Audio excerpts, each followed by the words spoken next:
Next game, Commanders at the Buccaneers. Buccaneers 3-point home favorites. I got 2 plays on this game. Ooh. So my 4 weight is I have a wide. I bear with me here. I'm not being senile. I have Chris Godwin over 52.5 reception yards. Actually, Fez, Chris Godwin is out. Ankle dislocation, week 7, out for the year. But and that's good news because you know what's going to be on Godwin's jersey, RJ? A name called McMillan. All right. And McMillan has become Godwin. He's basically become as good as Godwin. The last 5 games since Godwin went in and went out, McMillan has... He's been out more than 5 games. He's been out since week 7. But McMillan kind of took over this role since like week 12. The last 5 games, McMillan has gone over, and this opened up at 49.5. That's when I gave it out to my clients. $80 fine, by the way. All right. But he's gone 51 or more yards, and he's gone over 52.5, the current number for the 5. All right. So just to be clear, the number you gave it out at with your clients was what? 50.5. And what's the number now? 52.5. Okay. Okay. So you don't get the clean sweep. Yeah, you do have 1 loss the last 5. But now think about this. So he's averaged way over that amount. The last 3 games, it's been very well publicized that Mike Evans has been chasing this big contract incentives and history, frankly, to get to the 1,000 yards. So because of that, Baker, the last 3 games, has done everything he can to look towards Evans, the number 1 wide receiver, versus the number 2 wide receiver, McMillan. I like this. So despite the fact that McMillan is always the number 2 look, he still soared over his total 5 straight games. And now with who's the cornerback that's coming on Evans? I'll give it to you, Fez. Marshawn Lattimore is in the career games. It's like this is round number 14. In 14 career games, Marshawn Lattimore versus Mike Evans. Lattimore has lined up opposite Evans, covering him on more than half of his routes in 12 of the 13 games. He has held Evans without a reception in 5 of those 13 games. And overall, Evans has caught 16 balls for 305 yards in those 13 games, but half of those 150 just came in 2 games in 2018. So if you take out those 2 games as outliers, Lattimore has shut down Mike Evans. And Mike Evans is not going to be crying on the sideline, get me the ball. He just made $3 million because they did nothing but feed him the ball, including when the game was done. Do we go Evans under? Sure. Evans is 76, and I like him under, but I like McMillan over even more. Okay, so you must be optimistic about the Bucs. I am optimistic about the Bucs, but my numbers don't support it because my power ratings only make it 2.5, so I can't play the Bucs. I like the Bucs running back Bucky Irving also. Yeah, I like so a prop the way that I want to attack Bucky Irving. So Bucky, RJ, he's the most explosive. He's one of the most, if not the most explosive running backs in the NFL. He's got the highest missed tackle rate in the NFL, the second most yards in the league after missed tackles, only behind Derrick Henry.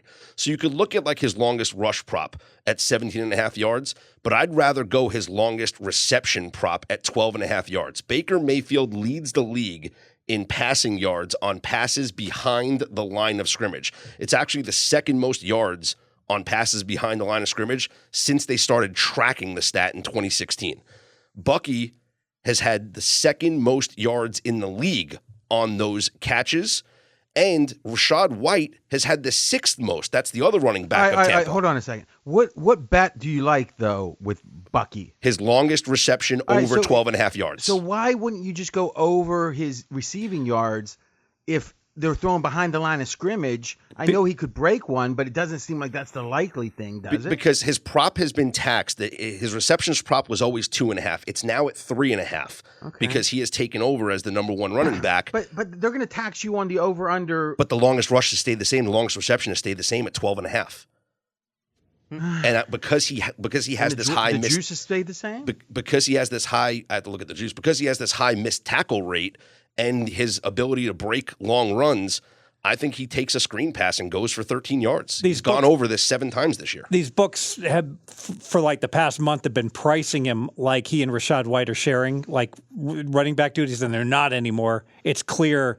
I think Rachaad White fumbled, and so he lost. He fumbled a couple times, and then Irving got more usage, and then it became obvious to everyone Irving should be the guy that gets all the carries. Okay, so a couple things. All of these Bucs offensive plays you got to consider the following. Here are the opponents of the Bucs in the recent past, starting last week. The Saints, who obviously Bad. were a bad team, or at least they were a team in disarray. Yep. Panthers. Bad. Yeah, defense more so, yeah. Cowboys. Bad. But injured. One good game here. Chargers. Okay. Good. Raiders. Panthers. Bad. Giants. Bad. So from week 10 on, or not count week 10, after week 10, that's the lineup. Giants, Panthers, Raiders, Chargers, Cowboys, Panthers, Saints. Maybe we got to bet more on Mike Evans under. One other thing, if you look at Kevin Cole and he does adjusted EPA and it's very good advanced stuff, he's got Daniel as the 4th best quarterback in the NFL this year. He's got Mayfield number 5. All right. So these are statistically much better quarterbacks than you'd think. And Ben Baldwin, who's an analytics person, he has his own adjustments, and he actually has Daniels as the number 1 quarterback in the NFL. Ooh. And so again, Washington, I think you've got to look at the second half and wonder, right? The second half, it feels like that though they had a game against Tennessee and all that it's been significantly worse. And that concerns me. I think last week should concern you. It should concern everybody because they had everything to play for. And yeah, I guess Jaden Daniels felt a little bit of discomfort and didn't play the game. They held him out, as a precaution, but I know they still. What would they have to play for? Seeding. Yeah, that's not everything. I mean, well, they wound up winning the game because the Cowboys let it slip and Marcus Mariota played well late in the game. But for the majority of that game, they looked terrible. 50-50 fourth quarter win share. Coin flip game. Yeah, I mean, I think there was a lot of speculation. People in the NFC were trying to win or lose because they thought different paths were better. I'm not sure everyone was going for the highest seed. But I don't know. Well, the fact they sat Jalen Daniels so early and he didn't have a recurring injury. No, just as a precaution, yeah. Didn't feel right. So I think you're right. Makes no sense though. I mean, you want to play Tampa Bay. You don't want to play Philly, I mean, is that the way it would have been? Yeah. Okay. Yeah, I agree with that. So this was the 5 versus the 6 then. This is the 4-5. Yeah, this is, but I'm saying it's 5 versus 6 seed. Yep. Yeah, okay. Yeah. Mm-hmm. Hey, I also have a play on this. I have Tampa Bay first quarter. All right, I'm sorry, Tampa Bay didn't get the ball last week. Saints won the toss and elected to receive. For whatever reason, the Saints wanted the ball, but Washington won't want the ball. So Tampa Bay, high confidence level. It's never 100%. High confidence level, Tampa Bay will start with the ball. So Tampa Bay, first quarter, minus 160. If you don't want to lay minus 160, you can put part of your bet minus a half, part of your bet minus 160. So now how do you consider the alternative bets other than first quarter? I mean, what are the options? First 1 to 10. I mean, that seems like it's a longer bet. Right? Yeah. The shorter the tail, the better. So what's some of the short tail bets? Get the first down. Okay, so wouldn't that be the move? Yeah, but it's almost impossible to find. Okay. To punt first, that's real good. Mm-hmm. You could bet first turnover, but it's very unlikely you're going to have a turnover in the first possession. You could bet first sack. Fez, what about this? What about if you think they're going to get the ball and you feel strongly, you bet first punt and you bet first quarter? Yeah, a massive anti-correlation, yeah. I mean, it'd be hard to lose both of those. Yeah. Oh, you're not saying parlay. You're just, yeah, exactly. It's a great, the only way to lose. Individual bets. The only way to lose is to turn the ball over. Or miss a field goal. Or, that's a good point, or go for it on fourth down. Yeah. So I'm not seeing first punt. So I got first everything here. First down, first to score, first touchdown, first field goal, first turnover, first sack. You can bet the first drive result if you want to do that. That's worthless. That's worthless. That's the only way to do the punt. Because it doesn't matter. It doesn't matter when the worthless. drive happens. Yeah. Okay. So they have you just repeat what you said, the proposition, Scott. There was something that jumped out at me. Yeah, so first we have to score. Yeah, first to score. All right. That's good. So Is that up right now? Yeah, minus 154 for the Bucks. And is the first punt up? No first punt. Because I'd be interested to do a same game parlay, first punt and first score, and see what kind of payout. Yeah, it should be jumbo. Yeah, because I mean, it really would be like you either score or not on the first, right? You either punt or score most of the time on the first possession. Now you just got to do the other one, right? And then the other team just shouldn't do what you did, right? Let's call it 50-50. I mean, it seems like you'd have a hell of a chance at that.